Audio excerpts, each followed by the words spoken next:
know from science is when you have too many choices, you can't make a decision. And that's what happens with dating apps. Because it's kind of anonymous, I feel that people can be a lot ruder on it than they are, like if you're set on a blind date with your friend's friend, you're going to probably be more polite than it's just somebody who meets somebody on a dating app. In the old days, before the dating apps, people would meet through their friends. You know, they have a pool party, even in the workplace, things like that. I think that meeting in real life is probably one of the best ways to do it. However, as we age and we get older, we're less often in those situations. So then I'd say yes, the dating apps and the online dating would work better for you. Singles in Arizona looking for love online are at higher risk than many others. A new study from Stanford and University of New Mexico researchers shows about 40% of couples meet online. The study also finds that Arizona is the top 6th most dangerous state to date online when it comes to violent crimes, cybersecurity, and STD data. August 2017, Dalen Pierce, a Scottsdale man, was sentenced to 16 years behind bars, found guilty of scamming at least 11 women out of money through several dating websites. 31-year-old Jacqueline Claire Addis, now behind bars. Court documents reveal she allegedly sent 65,000 text messages to a wealthy Paradise Valley business owner.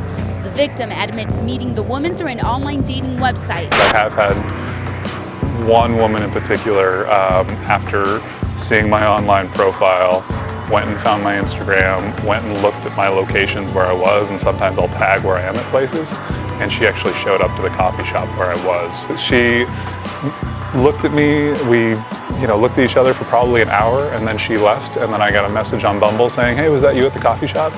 I was like, "Yeah, that was me." So that was a little bit sketchy.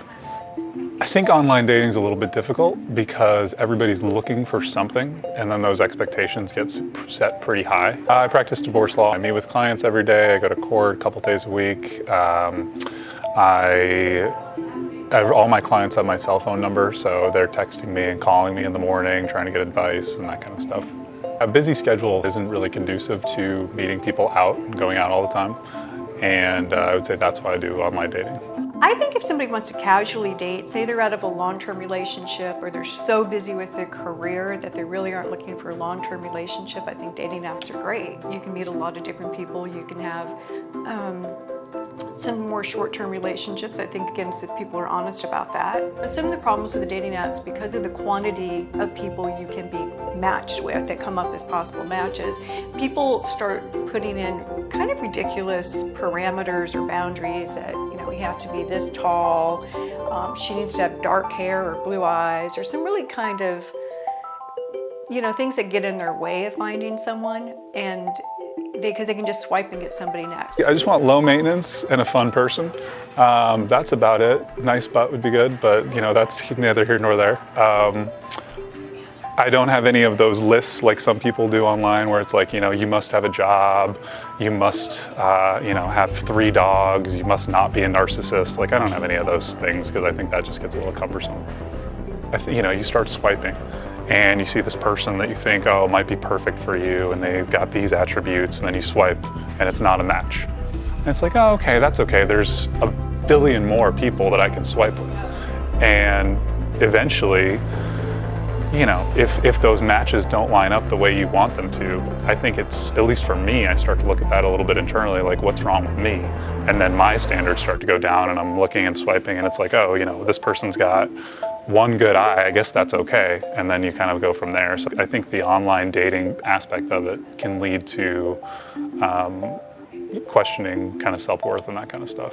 There's some studies that have shown that with different generations that our communication skills, our empathy is actually declining because we are just texting or ghosting and not having some of the real conversations you need to have.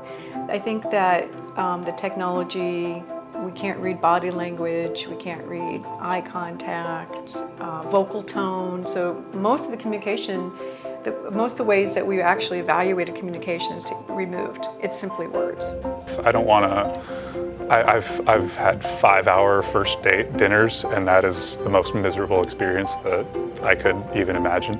Usually I will make 3 suggestions, coffee, drinks, or we can go for a walk around the lake. And those are my 3 things because I think they're pretty safe. So generally something about an hour.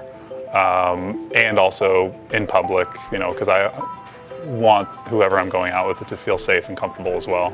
If somebody says they can't talk to you on the phone or they can only text because they're out of the country or something like that, that's a warning sign.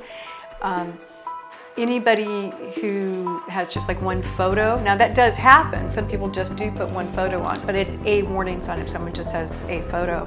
They've also shown that the scammers for women tend to be military people. They're not really those people, but they steal the photos, put them up, so they're military and they tend to be widowed. So those are some of those things. If you get the widowed military wants to get you offline, you probably have a scammer. And then they can never meet, that's a warning sign. So there's a lot of times where they're falling deeply in love, so too much too soon is a warning sign. So if someone immediately is in love with you based on your profile, or he's never met anyone like you, or virtually met anybody like with you, that's a warning sign. Again, the same thing with the guys, because the guys get scammed too, the girls immediately into him. So to prevent that, as I said, it's like talk, FaceTime, Skype, anything like that, so that you can see if you're really talking to a real person. And then if they ask for money, that's a real warning sign. Never give money to anyone that you haven't met. You don't get into anybody's car that you don't know. So you want to meet at a mutually convenient spot. You don't want to necessarily share your last name, where you live, your place of employment, because you are meeting an absolute stranger no matter how much texting you've done back and forth. You don't want to leave your drink alone, like if you had to use the restroom. You don't want to leave your drink because, there is some date rape drugs. And I think that what a lot of people are doing is they're researching their dates, and I can understand that. You get someone's phone number, you Google it, you get their name, you look at their Facebook, and you're trying to see if they are really a safe person. And you don't invite anybody into your home until you really know who they are and where they work. You kind of done some checking out of who they are as a person. It really is a nice way if you're busy and don't have a lot of opportunities, or kind of like me. I don't like to go out and drink every single weekend, and to me that's really one of the only places to go out and meet people. So it is a good community to try and engage into relationships, so long as those expectations are brought way down. What is success on online dating? Because people want to have sex, people want to get married, people want to do everything in between. I would say I've never known anyone that has been married from online dating. I do know people in good long relationships and healthy relationships who've met on Tinder and Bumble, which I would consider success.